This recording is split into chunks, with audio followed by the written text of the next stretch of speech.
With the Los Angeles Times, I'm Lindsay Theory. This is Gary Klein. We're on the campus of USC to preview the Trojans' Pac-12 conference opener against Stanford.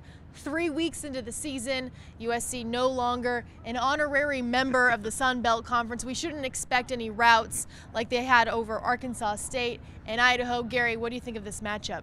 It's finally here. The real season begins, and I think everyone who looked at USC's schedule before the season pointed to this game and the Arizona State game as the real tests. Stanford looked horrible in its first game against Northwestern, but way to put it lightly.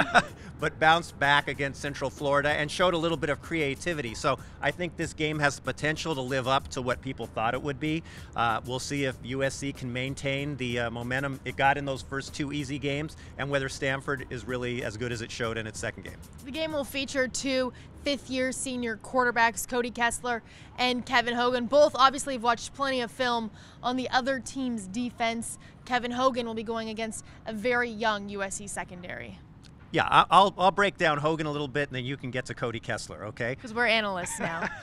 Hogan has been around seemingly forever. He's never played that super game against USC, and they're hoping that this isn't the one where he gets untracked.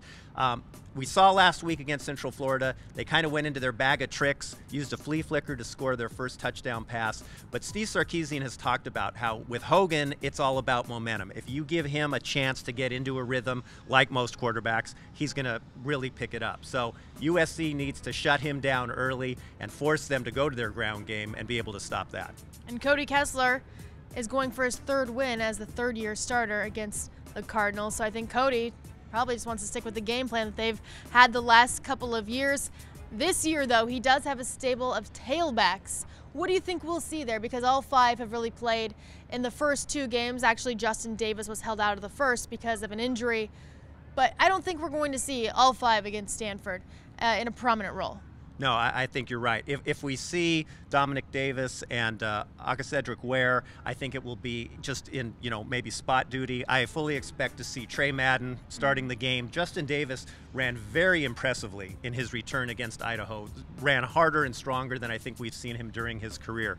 And of course, Ronald Jones has been the breakaway threat. He leads USC in rushing, and he just gives them that little bit of extra, so I'm sure he's going to get opportunities as well. And then for USC's defense, Kevon Seymour is a game-time decision. USC could have a very young group of players in the secondary. Sophomore Dory Jackson, obviously a standout player, but freshman Iman Marshall might get the start at corner in place of Kevon Seymour, and then back in the secondary at safety, John Plattenberg and Chris Hawkins. The Stanford game last year was really, I think, a little bit of a coming out for Adoree Jackson in terms of playing defense. He had a play where he knocked down a ball in the end zone. Everyone kind of stepped back and went, "Wow, this kid can play defense." This might be the same kind of situation for Iman Marshall. He has played a lot already. I think he leads the team in terms of defensive snaps played. But if he steps into a starting role, they're going to test him. He's young, and he hasn't been in this environment yet. I would expect him to step up just like Adoree Jackson did last year. So USC kicks off Pac-12 play on Saturday. Gary Klein and I will be there to bring you all the latest on the Trojans, so be sure to keep it on the Los Angeles Times.